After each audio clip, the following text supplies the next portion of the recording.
Today, I'm really grateful to have Ed Lee and Dan King join us. Ed Lee from Changemakers and Dan from ZGM. We're going to be talking about this idea of I'll know it when I see it, which I don't know if any of you, more than likely, a few of you have had this kind of conversation. But it often comes to me in a couple of flashbacks that I've had when pitching ideas or presenting ideas to executives and boards. The comment is frequently, I don't really like it. I don't know how to describe it, but come back with something else and I'll know good when I see it. And so it's not helpful to have that. And I think it genuinely creates one of the most expensive cycles in marketing of work and rework and work and rework and multiple iterations on creative. And so today, what we're going to talk about is that system, that process, and try and figure out what is the solution for that, and how can we lead with better ideas and structure comments and feedback in a better way, so that we get to a great, productive, and creative outcome sooner. So, Dan and Ed, welcome to the webinar today. I'm super grateful to have you both here. If you don't mind, I'll just ask you to do a quick intro to yourselves and sort of your experience with this situation that we're going to be talking about today. Sure. I'll start. Hi, everyone. Thanks for having me as a part of this conversation, Mark. And for those who I don't know, Dan King, I'm the president and a partner at ZGM based out of Calgary here, and have worked in this city and in this industry for over 25-ish, maybe more years, and came up really through the copywriting side. So I've seen a lot of briefs, good, bad, and indifferent. And this is a topic that I have a lot of thoughts on through experience and time. And now I sit in a chair where I do a lot of brand strategy work with ZGM and have a bit of a different lens on how we evaluate what is effective and strong creative from a brand perspective. So look forward to this conversation with Ed today. And Ed, I'll stop talking. Oh, hi everyone. Ed Lee. I am one of the strategists at the Changemakers agency. We used to be Venture Communications, so that's kind of where we might know us from.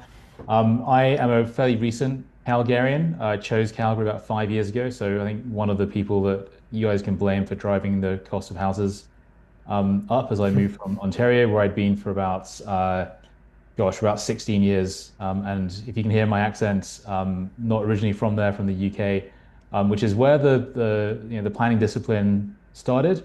I didn't touch any of it. I was a PR guy when I was much younger, was a digital guy, and every single time I was talking to clients, it was more about how do we get further upstream, how do we add more value, how do we drive some business decisions, and that's what really drew me to strategy. And one of the first things I learned in a strategy department at a relatively big agency was it takes about 4 or 5 years to write a decent brief. So I think we're all still learning about what makes a good brief. And I think people like Dan are always going to be my constituents, my clients when it comes to writing briefs, because that's who they're for the creative, not necessarily for the clients or for the strategists, as much as we like to say how smart and important we are.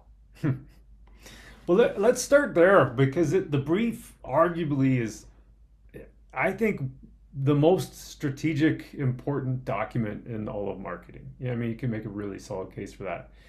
There's a report from the Better Briefs Project that I found that was so fascinating. So they asked a whole bunch of people who write briefs, like, how good do you think you are at writing your briefs? And 80% of them went, we're awesome. And then they asked the agency, people who received them, how good are these briefs? And about 10% agreed. And so there's this really big gap between the people who are writing the briefs and how great they think they are, and then the people receiving them and how much value they find in them. So I just kind of wondered, maybe Ed, to start with you, why is this handoff fundamentally broken? Yeah, I think it's a really similar stats to, I think if you ask people if they think they're an above average driver, I think 75% of people will say yes, they are. Yeah. I think that the fact is that's just human nature. We always think we're far more important, far better more interesting, better looking than we actually are. And I think that's a case in point is, when you are working on something, whether it be a strategy, a brief, a thing, a what's it, you always put a lot more importance on it, and you think it's a lot better than it actually is because you worked on it. You know all the decisions that you made to get from the start to the finish. So you're by dint of that, you're imbuing a lot more importance in that thing, whether that's Hmm. a brief or whatever it is. I mean, my personal opinion is that a brief is the end of a long journey, is the end of Hmm. that strategic journey. You have made a bunch of decisions up front, and they need to be encapsulated within the brief so that copywriters, art directors, designers, whoever you're talking to, can take all that strategy stuff, all the months and months you spent working on this thing with your client, and it actually makes it usable. And Hmm. that's really the handoff is how do I make these months interesting and usable to a creative or whoever has to answer the brief. And I think Mark, you and I were talking earlier. We actually saw a client and they have sort of two sides of their internal agency business. They have the people that write the briefs, the people that take the briefs. And we did a little similar survey. We said, well, how good are the briefs and then how useful are the briefs? And the people writing the briefs always said that they were better and more useful than the people receiving the briefs. Because again, it's how do you distill all that stuff down into again something that is useful and interesting because creatives, just like any one of us, need to be inspired. They need to be interested. They need to be energized by what they're seeing in the brief. So if you pardon my French, write a shitty brief, you're probably gonna get some not amazing creative back. I speak French too.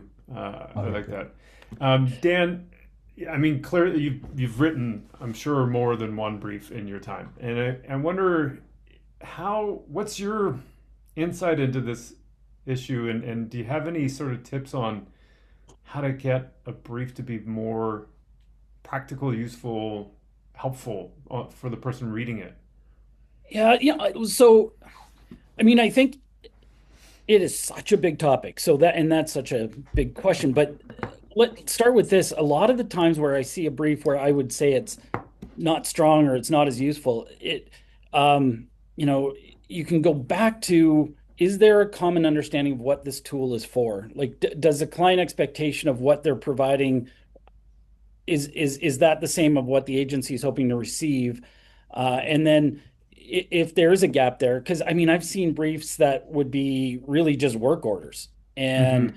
and then I've worked in agencies or in play where you're just so excited to get a job or a project or the work order that you accept it and you're like, oh, this is great. We can take this and run with it. And then you get into the work and you realize, oh, actually, there's no insight here. There's nothing for us to jump off of and to lean into and to develop from. And and then on the other side, I've seen briefs that are very prescriptive and they give you no, they throttle you from a creativity perspective because they're they're really whoever crafted the brief had an idea of what outcome they wanted from it and have basically taking you down that path in the brief. And it's just like, okay, this is going to be the solution. And as soon as you can't guess what the solution is in their head, you run into this point where there's a subjectivity. It's like, well, yeah, I don't like this because they had something else in their mind because it was a prescriptive brief. And it's one of my biggest learnings over the journey on briefs is sometimes clients will be aware of that and they'll give you a very loose brief and you think, okay, this is liberating, but it's really not for me, Hmm. um, because you spend so much time spinning your wheels thinking about the insight and the strategy, and you can spray off in a million directions and not actually spend your time focused. And a really well crafted, insightful, focused brief puts you in a box that allows you to explore deeply. And I feel there's so much more strength in that. So, in a long way to come back to that first comment, I think job number one between the agency and their and the client is getting a common understanding of what the role of the brief is and how it's going to be a tool and how it's going to be used through the process. I think as well, Dan, it's like coming to a common understanding of like what words actually mean. Because I think if you say, here's a brief, it's a very Hmm. different thing from a client to an agency. And then what the agency does within our four walls to say, okay, we have essentially a work order sometimes. How do we then turn this into, and that's hopefully where my profession can come in and make this from a work order to something that is really interesting and useful. Because yeah, if you take a client's input brief or work order, it's going to be very, very hard to come up with good stuff. So I think there always has to be like the input brief or the work order, the creative brief. Like we have to move from one to another in a relatively iterative way, and we have to do it together as well. Because I, the last thing any I think creative wants to see is just bang, I'm going to drop something. Oh God, something fell off my computer there. Bang, drop a big thick brief, which isn't brief, onto their desk and go have at it. Like it's always from a creative and strategy perspective. There's always going to be a little bit of back and forth there. there's a classic quote unquote brief. I've just put a link in the chat for anybody who wants to see it. From the Rolling Stones, Mick Jagger writing to Andy Warhol for the cover to do a cover of one of their albums, which I think ended up becoming, I forget which album it was. Anyway, it's kind of like going. He went, "Here's a bunch of material. Don't listen to our manager. He's going to give you all kinds of restrictions, but just let us know what it's going to cost." Like, that's not really kind of the brief that you're talking about, where it's like it's too loose to be Right. productive. Yes. Um, but on the other hand, one of the things we were chatting about beforehand is being open to good ideas, even if it's not in the brief. And you kind of touched on this a little bit, Dan, too. We were in the pre-chat. We were talking about the Cadbury Gorilla, which arguably is one of the most. If you look at those top ads of all times list, it's in the top five almost always. And the way I understand that one is that there was um, a creative director that just came up with the idea. He didn't know who the client was going to be, and then he just started shopping it around. And then eventually Cadbury bought it. So I just wonder, like, is the brief, like, it can be too restrictive, but like, how do you create that balance between it being open to creating ideas versus being so open that there's no structure? So, and I know we're going to get into this conversation a little bit in terms of frameworks and how you evaluate and whatever, but I think there's just some core principles of a brief that it needs to really understand uh, what is the problem you're trying to solve in a singular sort of way, who is the audience you're speaking to, um, a definition of the brand, and if you can get a common understanding on those things, it gives you a starting point and it puts some loose reins around it without actually putting putting you in concrete so that you can't move. You're so restricted, and so I think just some fundamental understanding from the brief in terms of who the audience is, what you're trying to achieve, and then you can evaluate against that. And we'll talk about that, I know, in a little bit. But when somebody shows up at your door with a creative director with an idea that they're selling around, um, uh, you can evaluate it against something. And I'm sure that creative director, I think, as we had that conversation, knocked on a number of doors. And then Mm-hmm. somebody finally said, actually, yeah, this fits. But it isn't just because we think it's hilarious. It fits because we know our audience and we know the problem we're trying to solve. Mm-hmm. And I can use the brief Mm-hmm. to say, yeah, this is relevant for us. And yeah, we'll spend the money here. And just wanted to think about and ask you about this question too. When we talk about briefs and we think about campaigns, you had talked about language really being really important.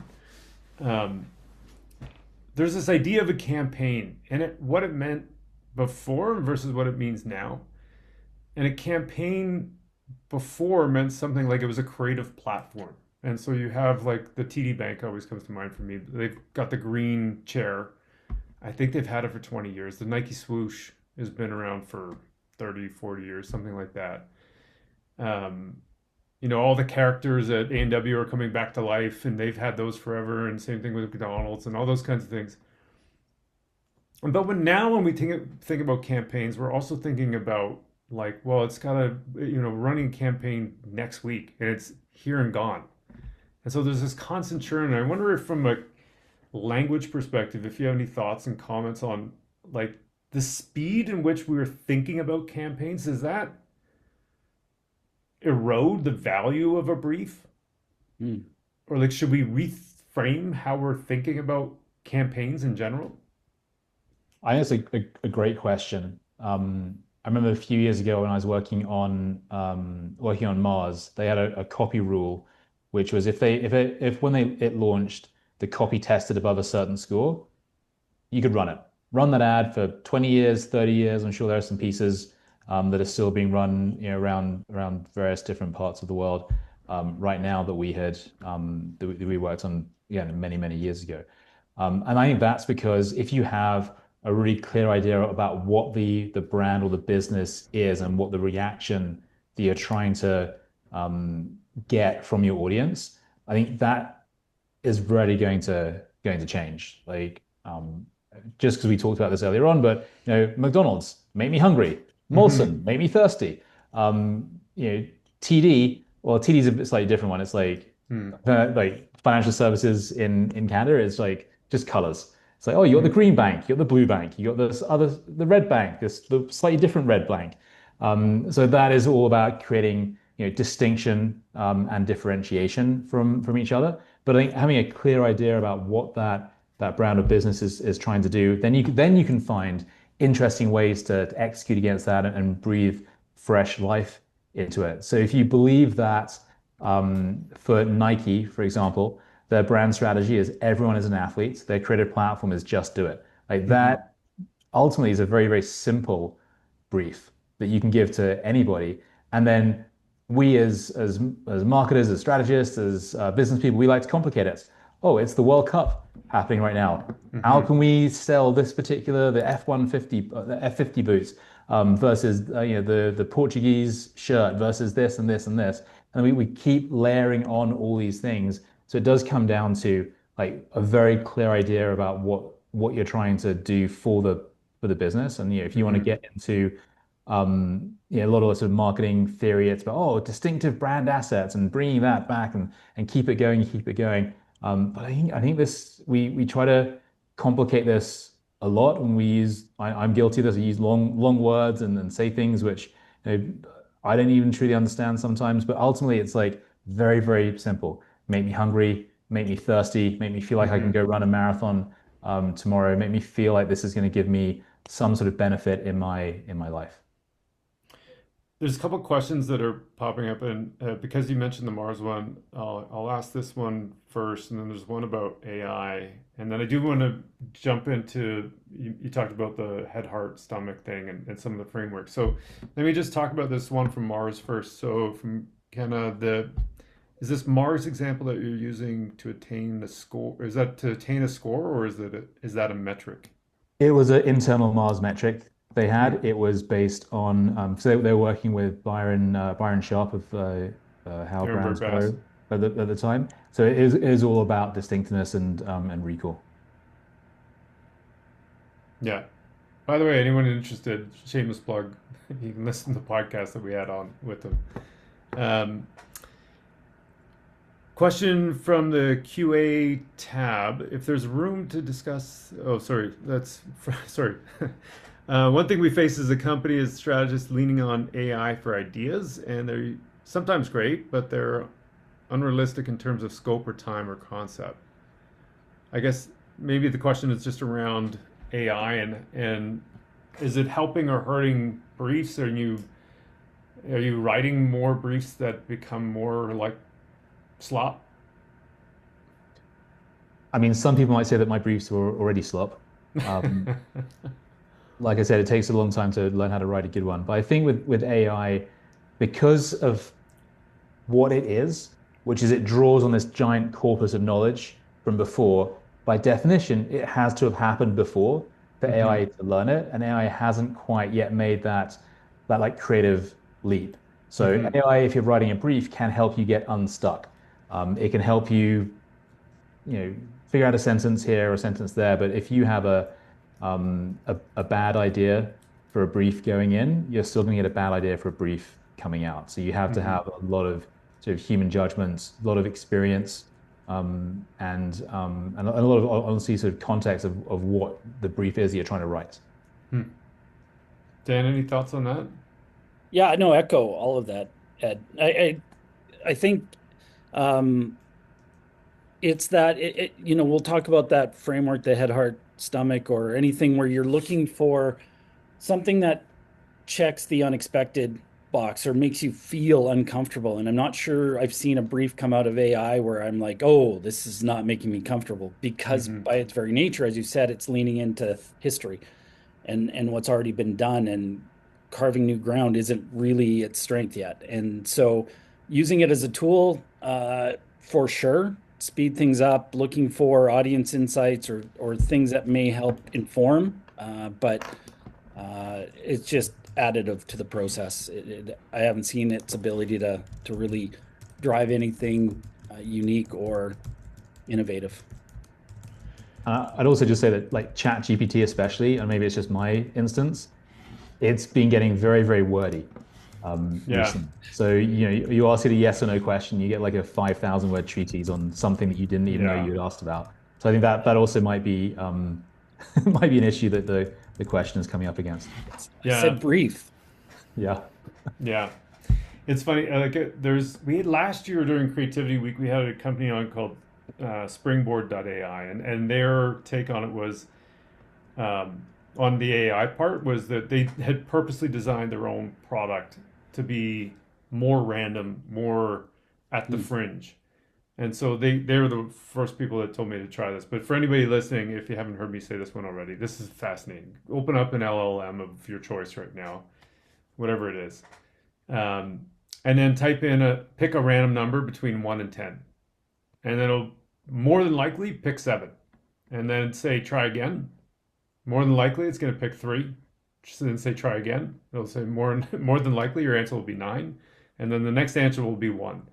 And so the reason for that is because they're optimized to pick the most common answer. And so to your point before, Dan and Ed, like it's gonna pick something in the middle, something that happens most frequently, not the things that are on the edge, which makes creative ideas great. It's just something that's most common.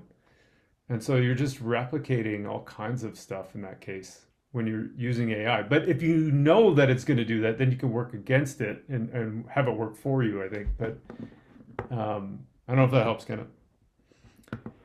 Um, Question for you guys. Okay, so let's talk about some of these frameworks. So when we started out this conversation, it was really about like how do we get around that thing of really shitty feedback. Like, I don't want to get I don't like it, I don't know how to explain it, but come back with something else and I'll know it when I see it.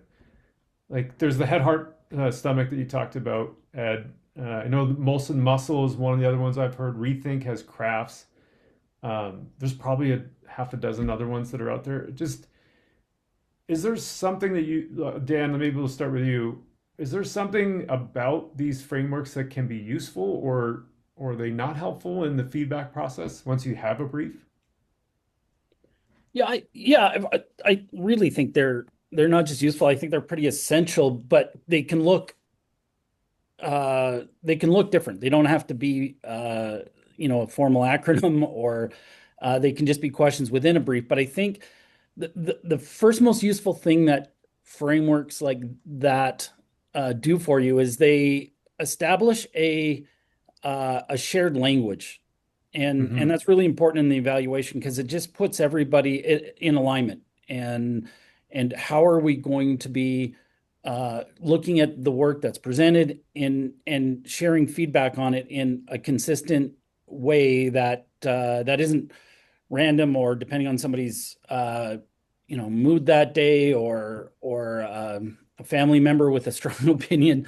Mm-hmm. Um, so I think it gives a shared language, and I think that's where it really starts as useful, but it really needs to be established ahead of time.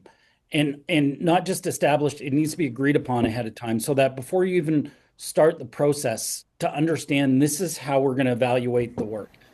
Right. And if that's cooked into the brief as you're going through the creation process, you can use that internally as as a filter before the work even goes to client, and to say, are we on track to the things that we know this is going to be evaluated against? And so yeah, if the people there understand, like, so Molson uses muscle, and it's an acronym that's like, is it unexpected? Is it simple? Is it like well crafted?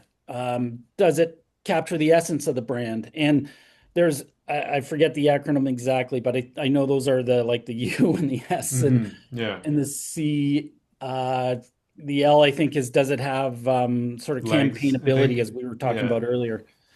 And and and so at least it says, okay, we're not going to say, it's not a beauty pageant anymore. It's not what one connects with me because I really like the color of the execution. Can I hold it up against these criteria and check the box? And if I Hmm. can, then I can't criticize it in other ways. And so understanding that language ahead of time and having it cooked into the brief, I think it's really critical for having productive feedback and productive conversations about work being presented. Hmm. I mean, I almost say that when you've gotten to the point where you have your own acronym or you have your own framework, that is, yes, it's shared language, but even more than that, it's like a shared philosophy.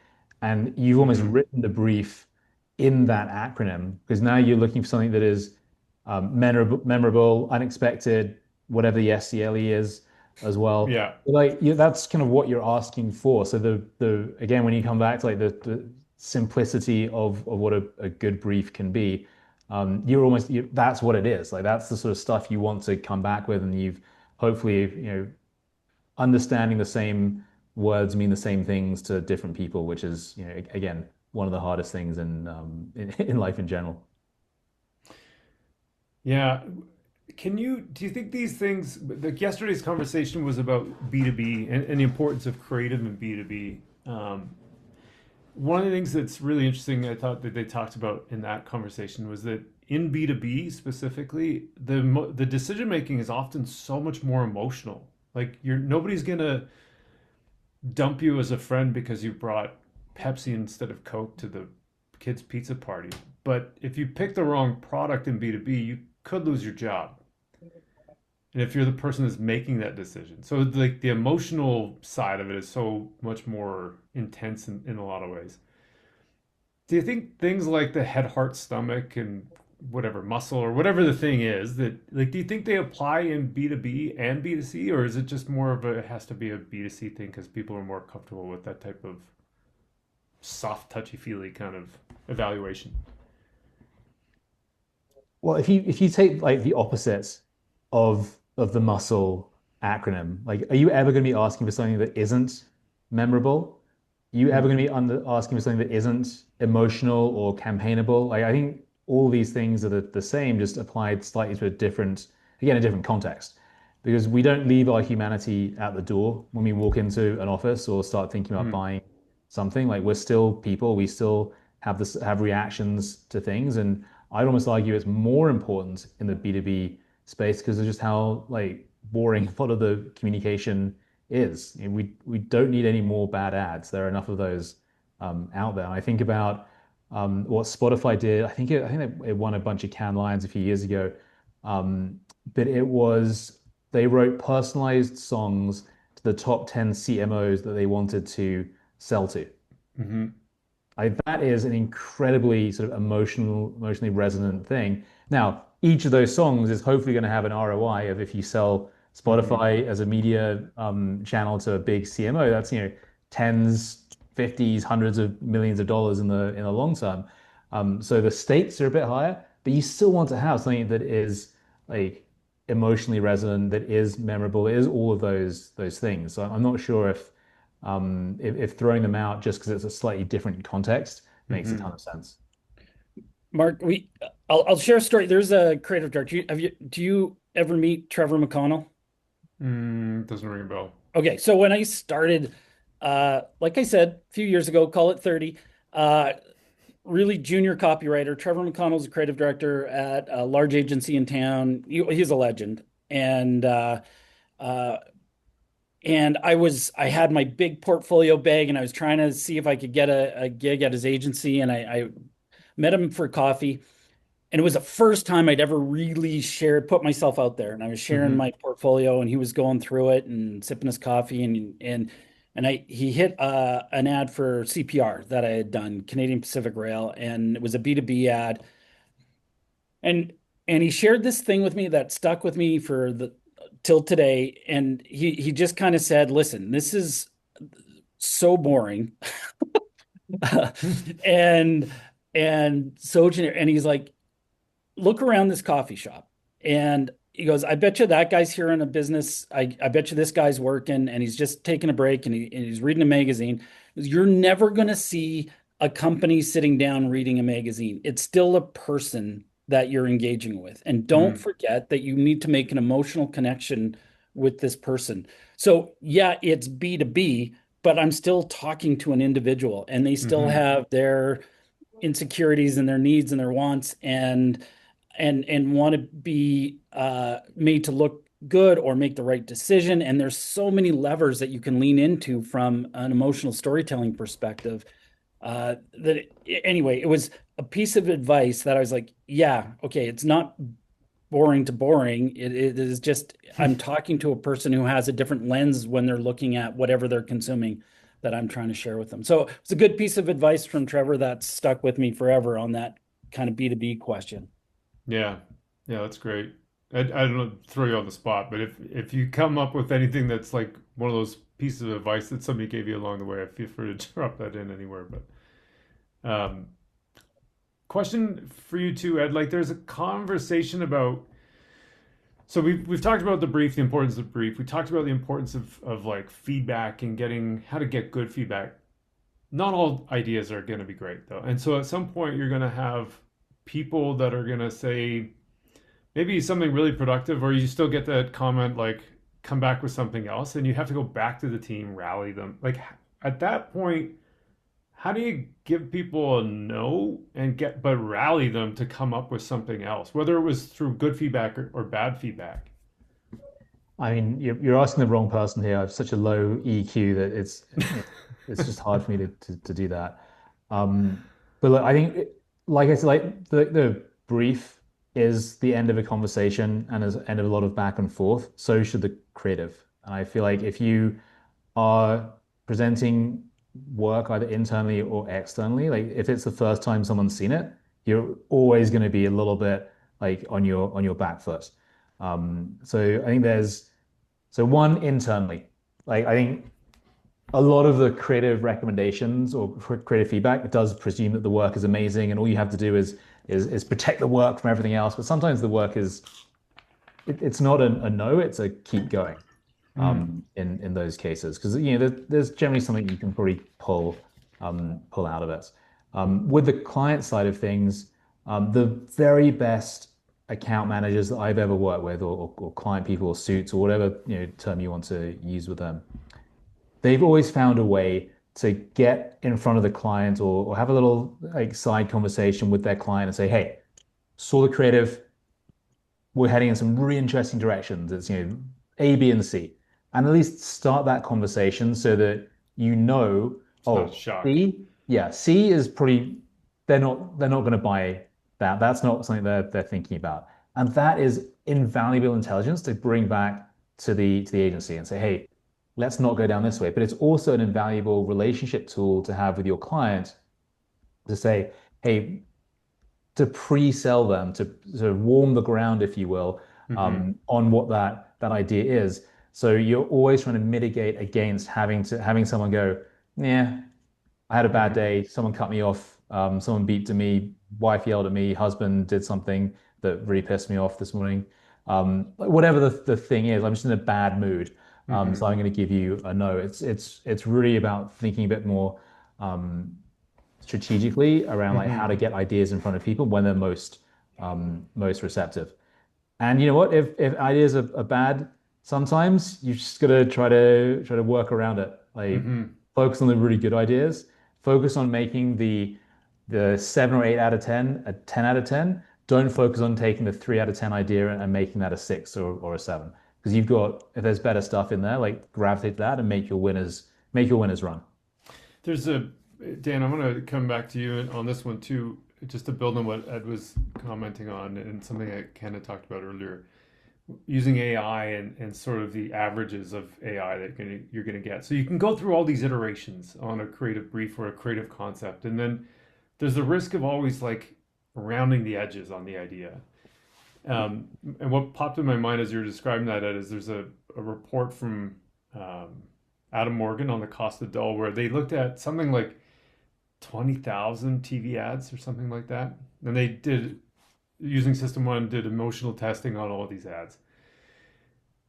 And then they were like, just for fun, let's put a cow chewing grass, literally cow chewing grass in the mix and see where that scores. And so that scored about halfway mark. So half of the ads were more boring than a cow chewing grass, and the other half were more exciting than a cow chewing grass. And so I kind of want coming back to you, Dan, on this, like, how do you take that feedback and take that so you're not just rounding the edges and creating this boring ad? Like there is a lot of shitty creative out there. So how do you avoid that but still retain the integrity of the idea? Well, yeah, there's a couple things cooked into that because so on that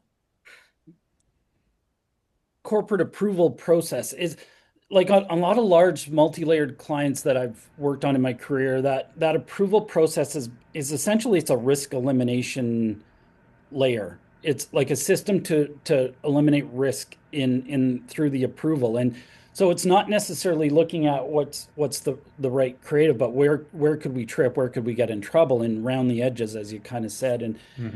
And I think the frameworks that we were talking about earlier, and like I said, and I can share, but those frameworks don't have to be all that formal or structured as those acronyms that Rethink would might use or Molson's, but just something that can act almost like a force field or a guardian angel for the idea that keeps people focused on what is this thing that we've created trying to accomplish, and act as a bit of a shield for it as it goes through that risk mitigation matrix, or the layers of rounding edges that can happen. And when we did that, you think, okay, here's an example. You think about government work and you think, okay, we're doing work for government, and government you might not think is the most dynamic, creative, fertile ground where a person can really flex the muscles and keep the edges of the ideas sharp to your analogy. And when we did that, a campaign for Alberta Health Services during COVID, and it was COVID loved, and Like it the ended head of up the winning COVID an guy? FE. Yeah, that weird looking COVID Yeah. character that showed Yeah, up I at was wondering parties. about that. That's got to be like strike people as really odd. Yeah, and really, when you think, like I remember when our team came back after that presentation and they got it through, and I was like, how the hell did you guys get that through? Um, and it was because they understood the audience. They were talking to young kids that were tired of hearing the same COVID, stay apart, don't interact. And so as the idea came to life, and we had to the team had to justify the use of humor because of the audience and what the problem they were trying to solve. And that framework stuck with the creative through its approval process as a shield to say, hey, stay focused on what we're trying to accomplish here, stay focused on the audience. This is why this solution works, and why it needs to live in this form, in as presented. And that framework was a really effective shepherd for the idea through the risk mitigation layers.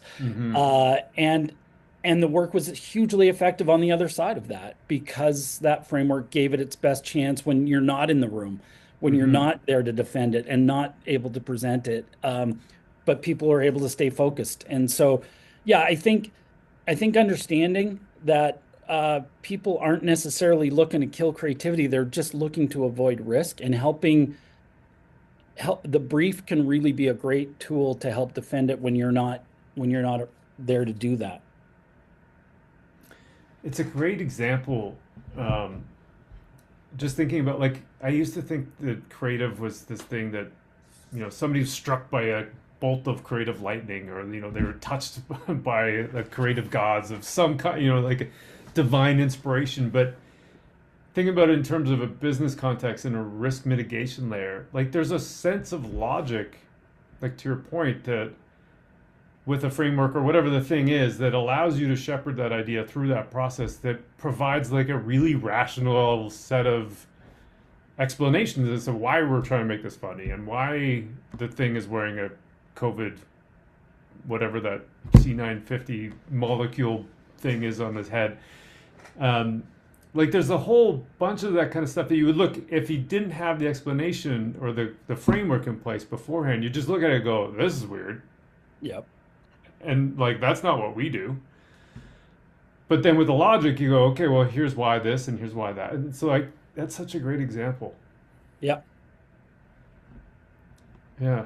And have you had any other like examples that like in your history, good or bad, like successes or bombs?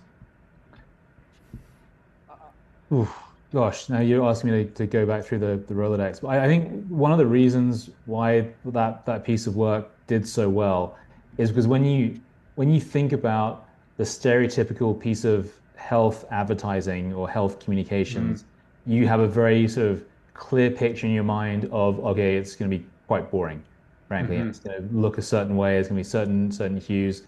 And I think that is one of the major jobs of any creative agency is to show clients this is your universe right now of what your peers, what your competitors, what they're all saying, and here's a way to stand apart. And it could be, and it doesn't matter how you stand apart, how you sort of drive that distinction. The important thing is to drive that distinction, to be different. Like we often forget, the number one job of any piece of communication is to be seen or heard. If it's not seen or heard, what use was it? And once you've gotten seen or heard, that's the hard part. Then you have to be remembered. And then after that, you have to persuade and change some sort of behavior. And but it's that first thing. How do I make sure I'm seen, heard, and then understood? So, Dan's campaign piece of work, creative platform, is a perfect example of doing something counterintuitive, which is actually the safest thing to do. The safest thing is to make sure that you get seen. Otherwise, if you're wasting hundreds of thousands or millions of dollars, depending on where you are, on something that is just going to be another one of the 5,000 or so messages that we're going to see in the course of 24 hours, and only 2 or 3 get remembered, like that's job number one. That's the hard thing to do, but the easy thing to want to do. I'm curious about your thoughts on that the example you just gave is such a great, like showing the landscape of what's normal in your own industry or category, and then showing something outside of that stands out. So because like I think oftentimes we think of innovation as being and creativity as being something that's like never seen before, but it doesn't always have to be that way, right? Like you can, where you're describing that, the way I was picturing it is like this is just in your category. So to stand out, you could pull an idea from over here and just. Can you guys just talk about that process and like how successful or not that is with just pitches that you've been involved in? Yeah, I can do it quickly, and Dan, hand over to you pretty quickly as well. So I used to work with the chief strategy officer at an agency which I don't think exists anymore, Crispin Porter Bogosky, and they had a great framework which was it was CPB. It was cliche. It was pushing the boundary, and then it was like boundary breaking. I think it was the 3 things. And it was okay. Here's for your category. Here's all the cliches, and they'll break those into 3 or 4 different areas. Then for like pushing potential, there would be sort of 3 or 4 again in there, and then in the boundary breaking. Can't say that 5 times fast. The boundary breaking side of things, they would pull from all sorts of different areas. They would pull like I saw one of the ones they did for Volkswagen, and they were pulling chocolate bars, they're pulling from design firms, they're pulling from technology, they're pulling from as many places as they could, knowing who the audience is, what that audience is seeing, and how to be different from, oh, we have to drive the car in at this angle, the tires have to be parked at this angle, the sun has to be at this angle, and by the way, AI and AI production is, really commodifying all that stuff. So all car Hmm. ads are going to look pretty similar in a few years' time. And it's how Mhm. can you be very different in this category for this audience? Hmm. Dan, any other thoughts on that? No, I mean, I think that's just part of the creative process is understanding your category, but also understanding what you're trying to accomplish and what the brand, the essence of the brand, and how do you find something that's compelling and motivating, and looking beyond your category is obviously fertile ground often, and not something you should ever avoid doing. Looking for the answer to the brief outside of the expected. I've got a question I want to ask you about distinctiveness versus differentiation, but just before I do, if anybody's got a question that you want me to ask, feel free to put it in the chat. Um, so distinctiveness versus differentiation, I'd love to get your take on this. And you talked a little bit about this earlier, Ed, with the distinctive brand assets. But there's this a concept that I think a lot of marketers buy into and believe. I definitely thought about it a lot along for a while. The unique selling proposition idea, where you have to be the only that fill in the blank. And it's the only one like it. It's the only one doing something like that. And then you look around and there's all these brands that are doing something similar. And so I wonder, like in a briefing process or in like setting up the structure of the frameworks that we're talking about, or if it's in the process that you're talking to clients about this, where do you truly need to be the only one doing something, or is it okay to be distinctive, meaning you're recognizable to yourself? You've got your logo, your mascots, your colors, your fonts, and all that kind of stuff. Maybe with a unique idea for the category, but are we setting ourselves up for failure, or is it more just aspirational to be totally different from everything else?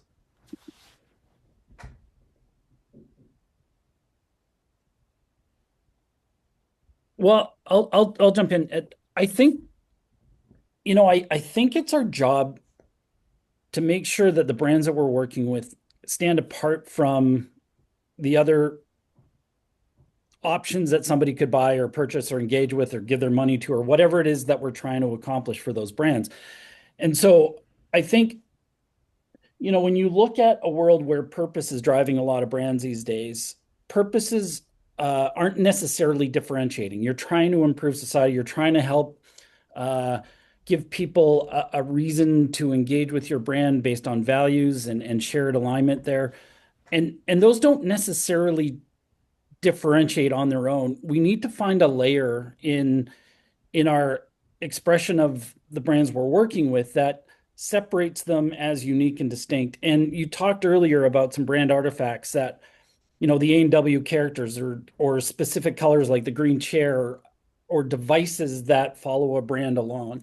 And I think those tools are really useful to just as soon as I see that ad, and I'm giving you an eighth of a second as it's scrolling through my screen or on my feed, something that says, "Oh, I just saw something from TD Bank. I just saw something from Mm-hmm. Royal Bank." And I think finding those unique icons or artifacts that we can own as a brand are really important to separate ourselves and let our message stand distinct and unique. And yeah, maybe the products aren't all that different.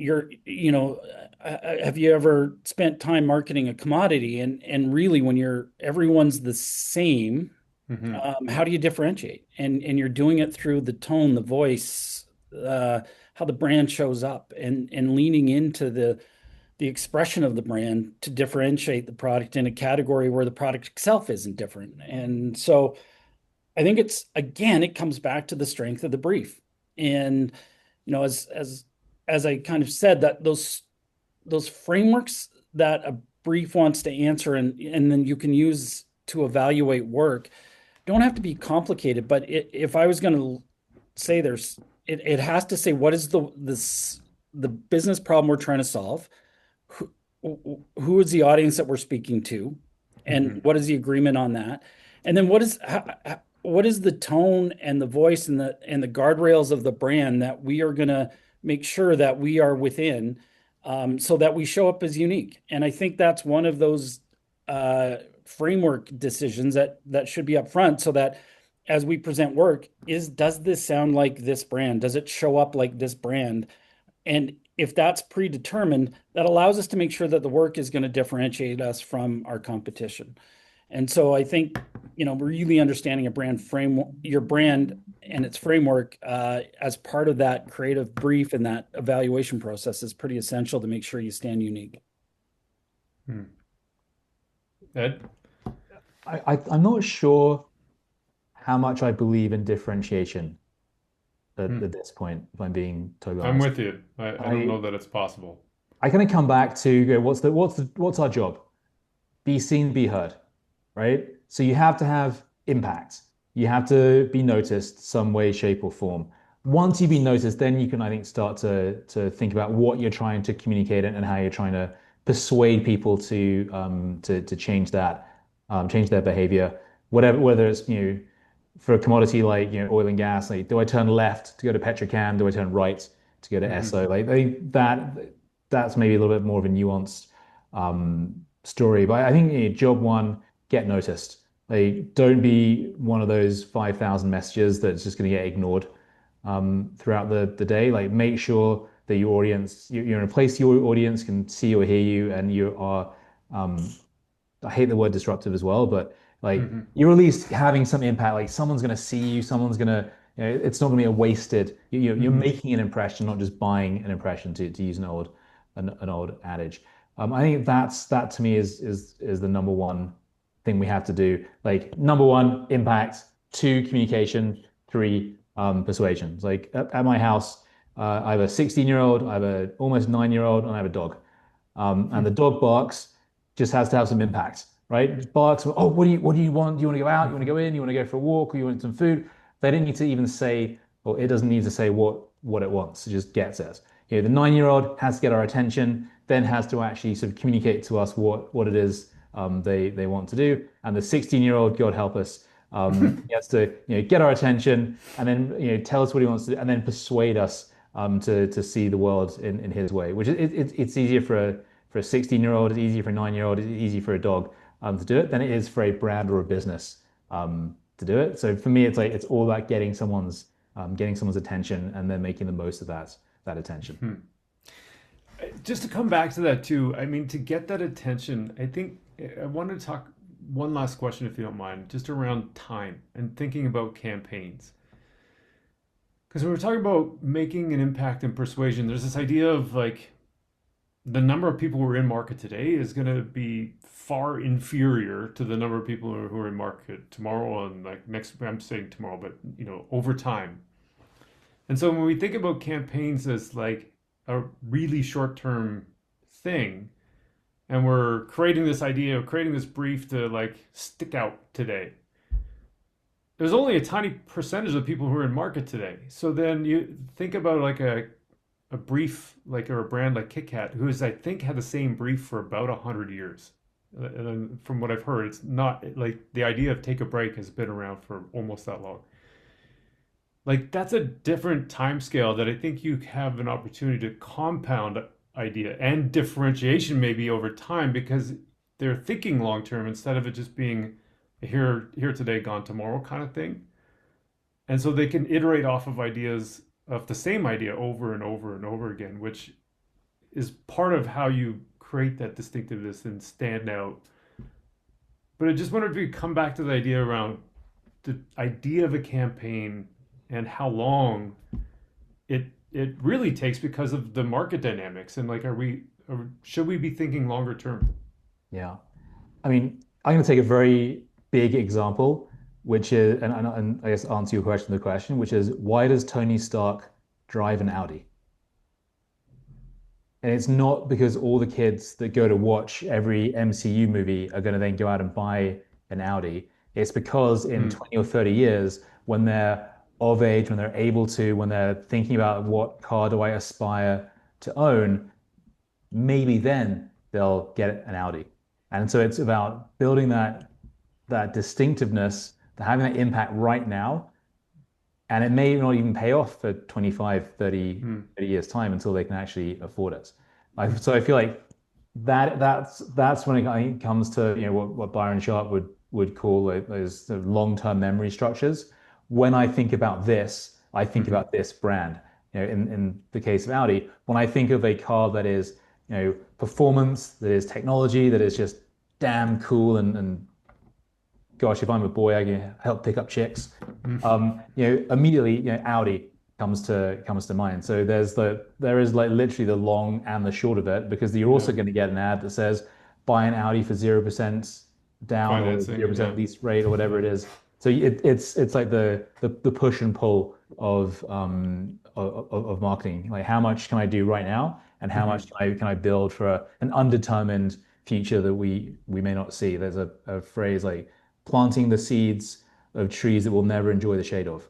I think Mm. that's what a lot of marketers um, need to get a bit more comfortable with in a world where our attention is just so fractionalized and so polarized. Dan, any final thoughts from you?